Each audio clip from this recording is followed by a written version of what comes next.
I run Eden Housing. We're a large Bay Area-based affordable housing developer. I'm going to tell you right now that I am completely clueless about most of the acronyms that you all used in your introductions when it comes to technology.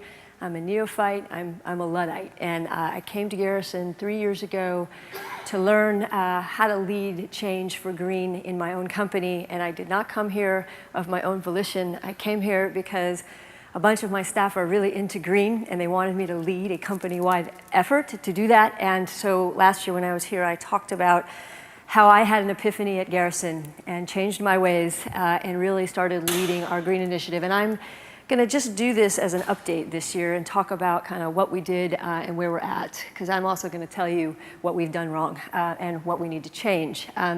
So my first slide is, going green. It's not just about the buildings, it's about the people who live and work in them. And my job as the CEO of Eden is to get my staff engaged to thinking about how we go green. We have 200 people.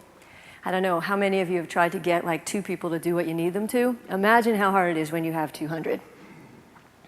So our goal was pretty simple. I pulled this out of thin air because it seemed like a reasonable goal. 3 areas, water, trash, and energy, to save 10% a year over 3 years. We are about 1.5 years into this effort right now. And so it seemed like a simple set of goals, and we started with an enterprise grant, and we studied all of our properties. So we looked at where are we with our properties? Now, as I said before, I'm a latecomer to green. I believe that climate change matters. I wasn't quite sure how to do something sustainable with my company. And so I was riding my bike one day with a friend of mine who happened to do energy audits, and we started chatting about solar and buying solar and all of that. And I asked him, what he did, and he told me, and I said, I'm really worried about power purchase agreements and getting ripped off. And he said, I can help you with that, because you can get ripped off. So he came in to talk to my staff. They said, where did you find him? I said, on my bike. They hired him with a $26,000 grant. We assessed the entire portfolio at Eden, and they told me that we could save $2 million in that report. So whether or not I was a convert to green, $2 million is a lot of money, and we do a lot of work with HUD-funded programs. HUD spends $6 billion a year on utilities, $6 billion. So if we can move that meter for them, we can make a huge difference. So our first effort was to assess all of our buildings, and we started a full-scale energy retrofit. At the time, we had 70 properties. Today, I stand before you, we have retrofitted 70 properties for energy. That means we've changed light bulbs. That means we have insulated. It means we put solar on every building that could take it. So we did 27 solar projects. The last one was just completed a month ago. Huge achievement for us. It was portfolio-wide.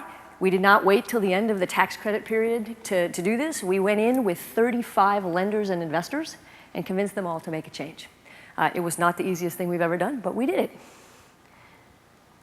So I just want to give you a little bit of our savings, our year 1 results. On water, we also did some low-hanging fruit water changes, mostly in landscaping. Water is really our next step. And so we saved usage 14 to 38.9%.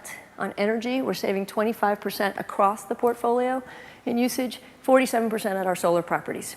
Our savings don't track exactly because I don't own the utility company, unfortunately. I might own stock in a few of them, but I can't control how they charge me. So some of what we're saving is cost avoidance, but we are really saving money. We dropped 1 trash pickup a week, and that was strictly a behavior change effort. We worked with all the tenants to start recycling across our properties. So phase 1 was also to train our staff. We had several of our staff become, we call them the Green Ninjas. They are a group of folks who took HUD's Certified Green Property Manager class. HUD requires you to have 1 as part of the retrofit and stimulus funding that they made. We decided we needed more than that. So I think, Jennifer, we had 9 staff that we trained. And we have a green operating and maintenance manual, which actually we completed last year. And we also now have a green turnover checklist because we're not going to get big grants to do this. The reason we were able to do so many retrofits is we were perfectly positioned for stimulus funding. And for PG&E's program, Pacific Gas and Electric has a huge grant program. We could never have done any of the large-scale solar retrofitting without those programs. So I'm going to talk about the lessons that we've learned. I am a major league cyclist. I'm training for a ride called the Death Ride. It's 129 miles with 16,000 vertical feet of climbing. It is in 6 weeks, and I have been training since January, and it is the longest season of my life. So the green thing is kind of like that.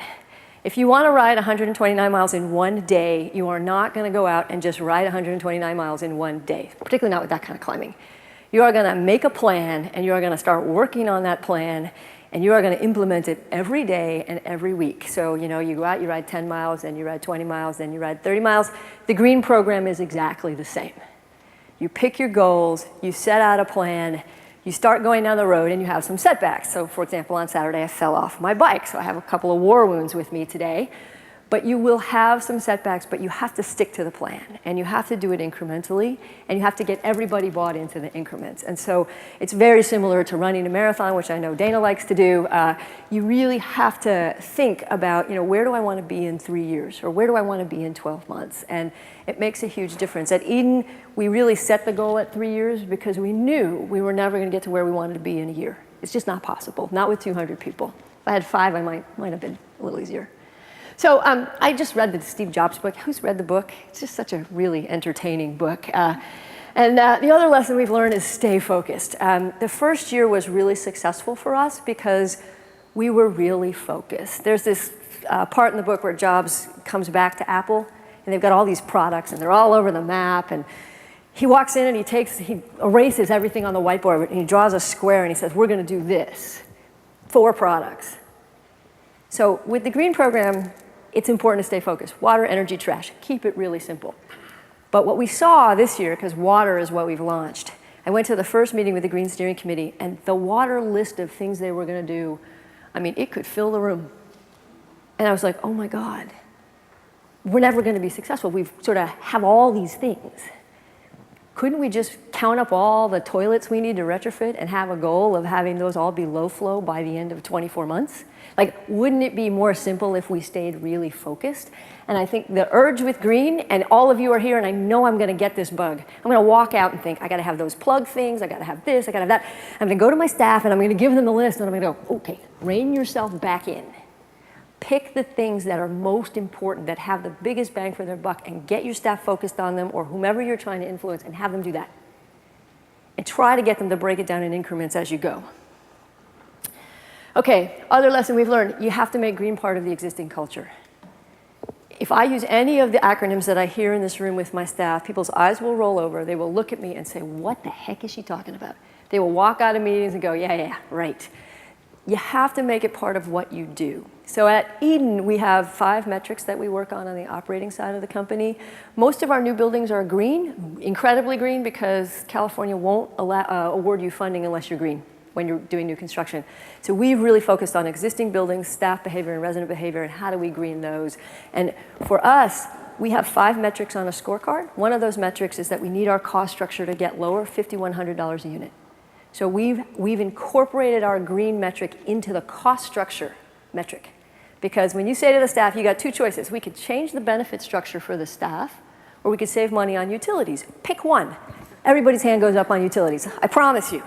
And it was really interesting because if it's part of that culture and part of that metric, it makes a big difference. We started out with green as an initiative, and we tried to fit it in as part of the culture, and we were somewhat successful. And this year, I think because it's part of the cost metric, we're going to be a lot more successful.